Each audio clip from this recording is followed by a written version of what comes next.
Baik, assalamualaikum warahmatullahi wabarakatuh. Pada video kali ini saya akan menjelaskan mengenai dioda banyak arah.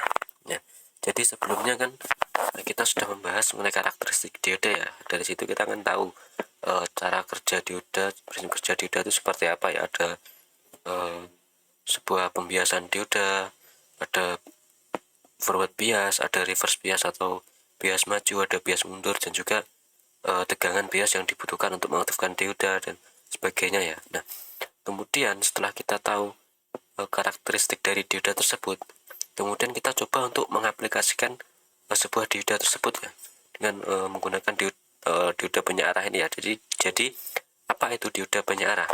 Dioda banyak arah adalah salah satu pengaplikasian dari dioda berdasarkan karakteristik dioda.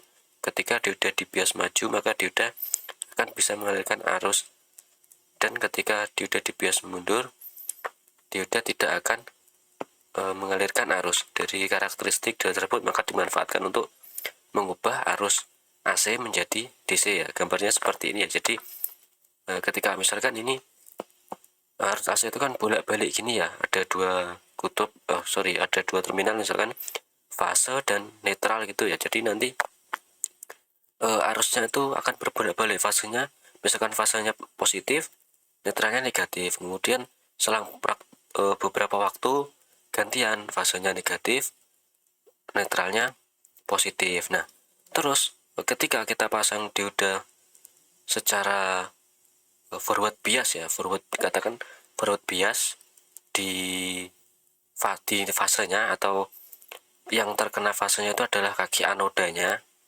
Nah, maka dia akan hanya meloloskan sinyal yang bukitnya ini. Ini kan sinyal sinus ini ada dua istilah ya, ada bukit dan lembah ini ya. Lembah ini yang di bawah garis dan bukit yang di atas garis titik nol ini. Nah, ini adalah sinyal positif dan ini negatif. Ini harus negatif, ini harus positif. Jadi misalkan dioda itu kita pasangkan di kaki anodanya, kita hubungkan ke fasa. Nah, ketika fasanya mendapatkan positif, maka dia akan bisa meloloskan arus listrik yang positif. Nah, ketika dia sudah berbalik, fasanya menjadi negatif dan netralnya menjadi positif, dia tidak akan bisa mengalirkan arus listrik. Sama halnya seperti gambar ini.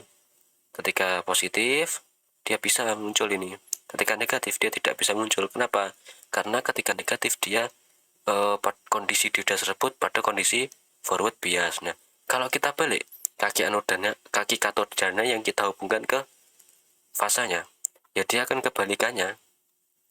Ketika fasenya itu positif, dia akan reverse bias, tidak bisa mengeluarkan arus listrik, dan ketika fasenya negatif, dia menjadi forward bias, bisa mengalirkan arus listrik. Jadi yang muncul ini hanya lembahnya saja. Kalau ini kan bukitnya. Nah, kalau dibalik ya hanya lembahnya saja. Nah, dioda banyak arah itu ada secara umum ya. Secara umum itu ada dua jenis, yaitu banyak arah setengah gelombang dan banyak arah gelombang penuh. Apa itu banyak arah setengah gelombang? Banyak arah setengah gelombang itu hanya terpasang seperti ini. Banyak arah setengah gelombang bekerja sebagai berikut. Saat diberikan arus tegangan bolak-balik, pada saat sinyal positif masuk, arus listrik mengalir ke arah depan. Nah, gambarnya seperti ini ya. Jadi kita langsung ke bentuk sinyalnya saja. Nah, jadi diodanya menggunakan satu dioda seperti ini ya. Nah, ini R ini dianggap saja sebagai bebannya ya. R ini sebagai beban. Kemudian ini dioda dipasang seperti ini. Nah, maka ketika ada arus listrik seperti ini, sinus, dia akan memotong yang lembahnya ini. Dia hanya meloloskan bagian bukitnya saja, atau bagian arus positifnya saja.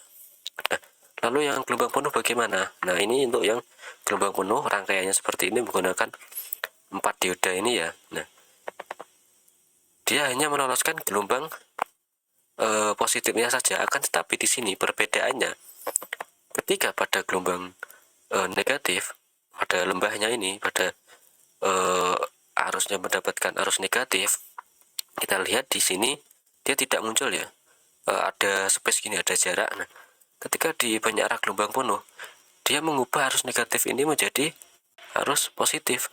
Nah, seperti ini ya, bisa dilihat ya. Nah, jadi itu perbedaannya antara gelombang penyearah setengah gelombang dan penyearah gelombang penuh. Oke, kemudian kita nanti akan mencoba percobaan ya. Percobaan dari dua penyearah itu ya, penyearah gelombang setengah gelombang dan juga gelombang penuh. Nah, ini ada langkah-langkahnya ya. Di sini ada rangkaiannya seperti ini. Lalu di sini ada tabel untuk hasilnya. Nanti misalkan kita kasih amplitudo 5 gitu ya, 5 volt, terus frekuensinya 50 Hz. Ini sesuai dengan frekuensi yang ada di PLN. Nanti kita ukur VP-nya itu berapa. Nah, VP itu adalah ini ya, tingginya gelombang ini nanti berapa volt gitu ya. Misalkan kita setting osiloskop di berapa volt per div, kemudian kita hitung nanti divnya ada berapa, kotaknya ada berapa. Nah, sampai puncaknya sini tuh berapa gitu. Nah, ini lagi ke tabelnya, kemudian nanti bentuk sinyal seperti apa bentuk sinyalnya. Nah, lalu ketika dengan tegangan yang sama kita rubah frekuensinya, bentuk sinyalnya seperti apa, lalu kita coba naikkan tegangan. Nah, seperti ini ya. Oke. Nah, kemudian di sini ada kita tambah kapasitor. Nah, seperti nanti bisa dilihat perbedaannya ketika menggunakan kapasitor itu untuk apa gitu ya. Oke, di sini. Nah, langsung saja kita uji coba ya. Nah, di sini saya untuk percobaannya menggunakan simulasi ya, simulasi rangkaian elektronik. Kita langsung saja misalkan dimasukkan dioda dulu. Ini kita contohkan yang kita coba dulu untuk penyearah setengah gelombang. Nah, kita pakai yang ini. Oke. Lalu di sini untuk sinyal AC-nya kita di sini menggunakan function generator. Jadi nanti biar bisa fleksibel ya, bisa dirubah-rubah untuk amplitudo dan frekuensinya. Kemudian kita cari resistor. Oke. Kita pasang di sini. Kita rotasi dulu. Kemudian ada osiloskop. Lalu ada AVO. Tuh, mana AVO-nya? Oke, lalu kita rangkai dulu.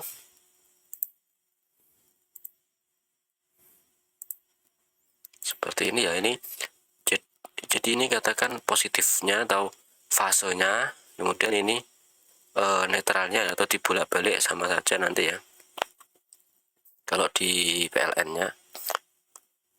Terus ini outputnya ke ini sebagai beban ya, ini resistor. Lalu sini resistornya langsung ke sini. Kita tambahkan ground dulu.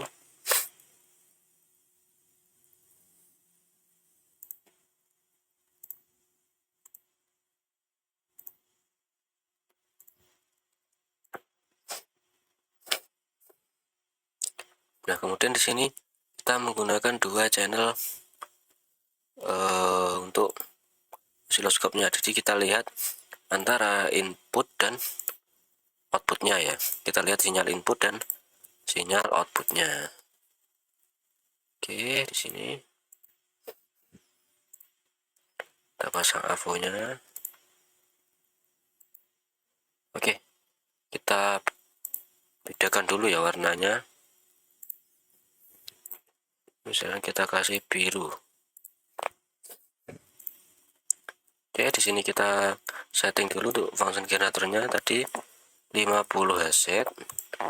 Terus voltnya 5. Oke. Kemudian kita coba jalankan. Oh, sorry.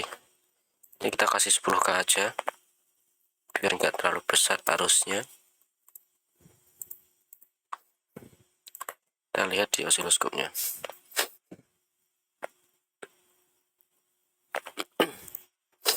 Nah, hasilnya seperti ini ya, dapat dilihat ya. Untuk saya besarkan dulu ya. Nah, kita coba matikan untuk channel A-nya ya. Channel A-nya kan channel inputnya. Nah, kita tampilkan yang di channel birunya. atau channel B nya ya, atau tegangan outputnya. Nah seperti ini dia. Nah berhentikan dulu coba. Nah dia hanya mengalirkan yang positif saja ya, dia memotong sinyal yang negatif ya, atau arus negatifnya dia terpotong. Yang semula itu seperti ini ya, ini yang merah ini kelihatan ya. Nah kita coba geser. Nanti kalau digeser nggak ini ya, nggak kelihatan. Segini aja ya ini. Nah di sini kalau kita lihat secara seksama, ini ada selisih ya antara output dan inputnya ya, yang merah sama biru ini ada selisih sedikit tegangan. Nah ini kemarin seperti yang saya jelaskan di karakteristik dioda, yaitu pasti akan terpotong sebanyak kurang lebih 0,5 kurang lebih 0,5 volt ya untuk tegangannya di sini, antara tegangan input dan tegangan output. Jadi di sini ada selisih nih. Oke. Nah, lalu kita lihat di tegangan DC-nya itu muncul 1,38. Nah, sedangkan di sini kalau kita lihat di ininya, di osiloskopnya, di sini muncul yang channel A itu 4,978, sedangkan channel B 4,519 ya, selisih 0,4 volt. Nah kemudian ini yang terbaca pada osiloskop ya, atau di tabel itu VPIC tadi ya, itu terbaca sekian volt ini ya, untuk outputnya 4,5 volt. Nah tetapi di AVO nya terbaca 1,3 volt. Nah, itu nanti pasti ada selisih ya antara AVO dan osiloskop. Nah itu kenapa? Oke, kita jawab di sini. Nah ini kita ke yang selanjutnya ini ya. Kita tambah kapasitor di sini. Sebelum menambah kapasitor ini dulu aja, kita coba rubah frekuensinya.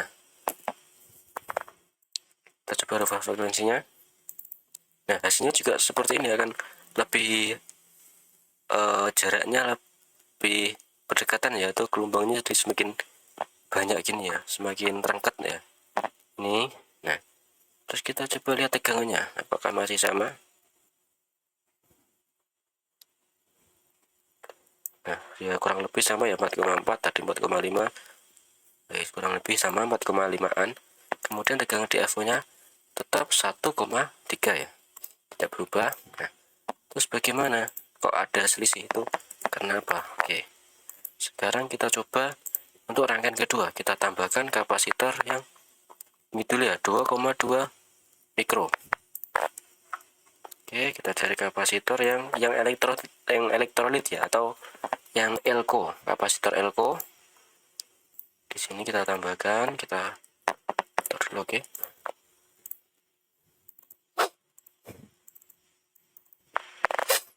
Kemudian di sini kita rubah menjadi 2,2 mikro. Ini tetap sama ya, 5 volt, 50 Hz. Kita play. Nah, sinyalnya akan berubah seperti ini ya. Jadi yang tadi awalnya sinus gitu ya, tadi kan awalnya ini ya, dari sini sampai ke sini saja ini kepotong. Nah ketika kita tambahkan sebuah kapasitor, sinyalnya jadi seperti ini. Nah kemudian kita lihat dulu tegangannya menjadi berapa di VPIC nya.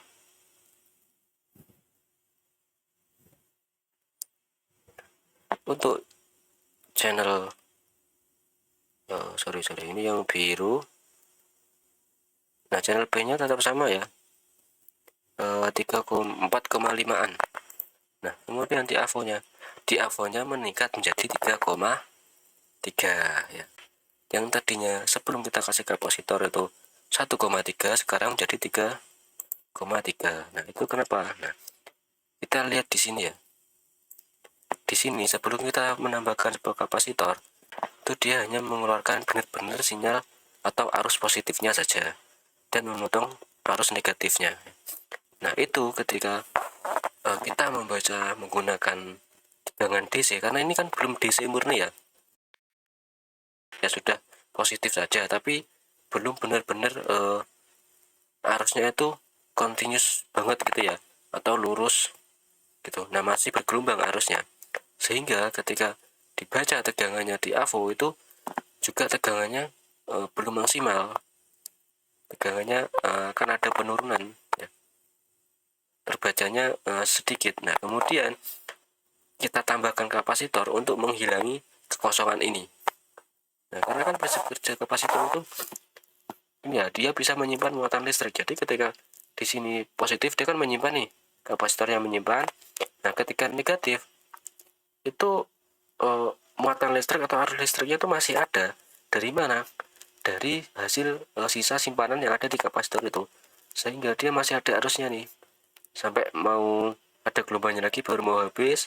Nah, di sini mau habis, dia sudah kita isi lagi. Nah, terus menerus seperti ya, sehingga ini kan harusnya untuk apa namanya ini, pergelombangan arusnya ini juga semakin landai ya, semakin landai seperti ini, mendekati lurus ya, tapi masih ada gelombangnya seperti ini. Nah, ini itu dinamakan ripple ya. Jadi sinyal yang seperti ini, yang tidak benar-benar DC sempurna lurus gitu, nah ini dinamakan ripple. Jadi ada ripple-nya di sini. Nah, untuk menghilangkan ripple tersebut menggunakan kapasitor tadi. Nah, kemudian kita coba di rangkaian selanjutnya tuh kapasitornya dirubah tadi ya, nilainya menjadi 10 mikro. Oke, kita coba menjadi 10 mikro. Lalu kita jalankan, kita lihat di sini. Nah, ini bisa diperhatikan. Nah, kelihatan ya perbedaannya. Ripple-nya semakin sedikit ya. Dia cenderung lebih mendekati lurus ya. Masih ada sedikit-sedikit ripple di sini ya. Nah, mendekati lurus seperti ini ya. Nah, kemudian ini pasti naik nih di sininya. Tuh, naik kan. Jadi 4,137. Nah, nanti ketika ini benar-benar lurus, itu pasti dia akan mendekati tegangan inputnya sekitar 4,5an tadi ya. Nah, seperti itu jadi fungsi dari kapasitor. Jadi ketika merangkai sebuah dioda banyak arah atau mengubah AC ke sinyal DC yang benar-benar kita inginkan sinyal DC yang murni lurus continuous, itu harus menambahkan sebuah kapasitor di sini. Nah, ini nanti ketika kita rubah frekuensinya, dia juga akan semakin lurus. Misalkan 500 tadi ya. Nah, ini semakin kelihatan lurus banget ya. Nah, di sini sudah nambah juga ini untuk tegangannya. Kenapa kok ketika kita rubah frekuensinya menjadi lurus? Karena kan jadi semakin rapat ya untuk frekuensinya. Jadi ripple-nya ini juga semakin berkurang kalau semakin rapat, karena penyimpanannya sesuai dengan ukuran kapasitornya ya.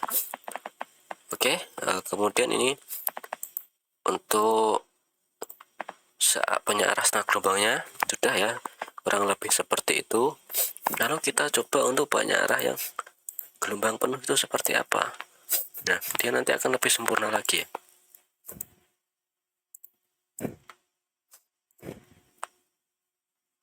Oke, kita hapus dulu ini ya. Tuh. Kita hapus dulu. Kita copy sebanyak 4 tadi ya.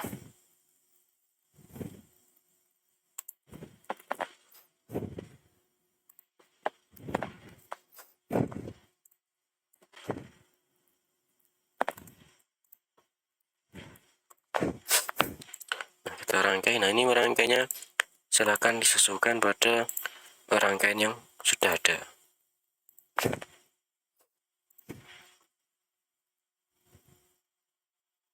Dan kita rangkai seperti ini.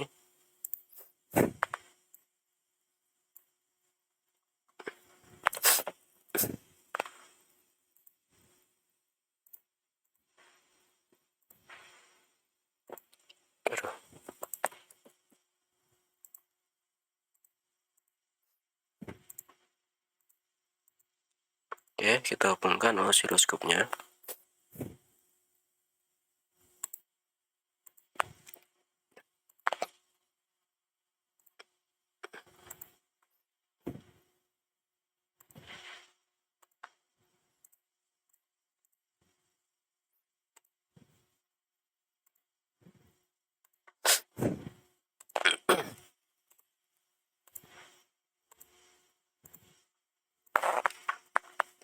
Ya sudah ya. Nah, ini settingannya sama, tetap sama. Kita langsung jalankan. Oh, problem, sebentar. Apa yang lupa?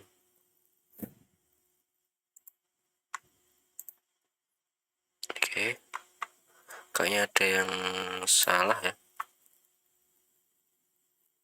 Oke, sudah benar. Positif, negatif. Kita cek dulu, frekuensinya kita kurangi aja. Ke sini, oke.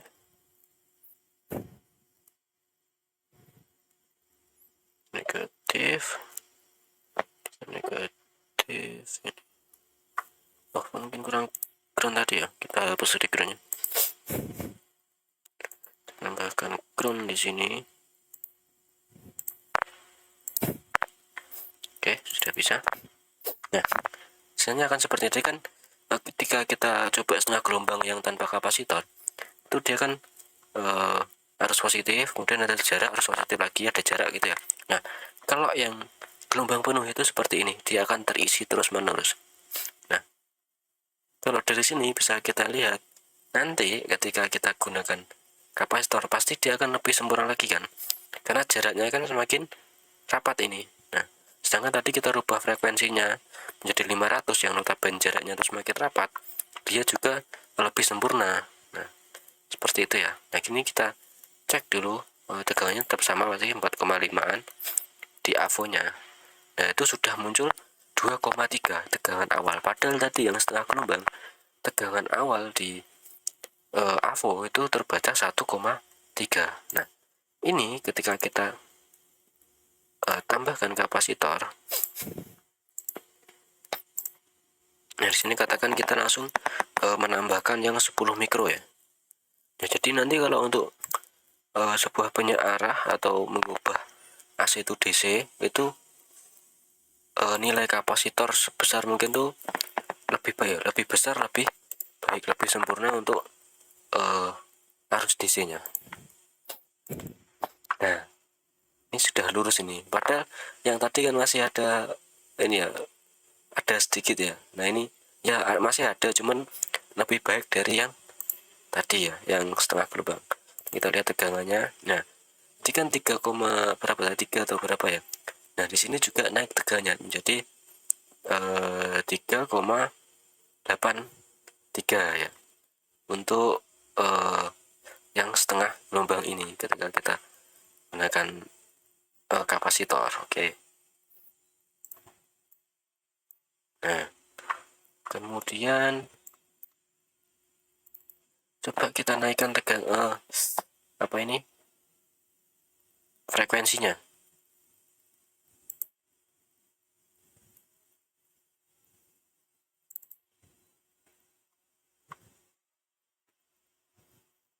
Yang mana ini? Nah, ini dia lurus sempurna ya, hampir sempurna ini. Nah,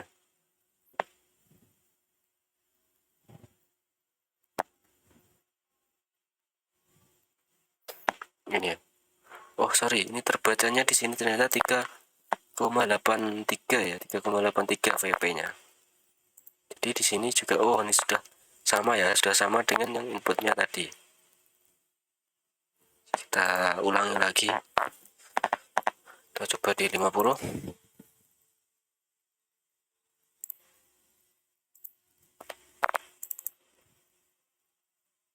Masih belum berubah.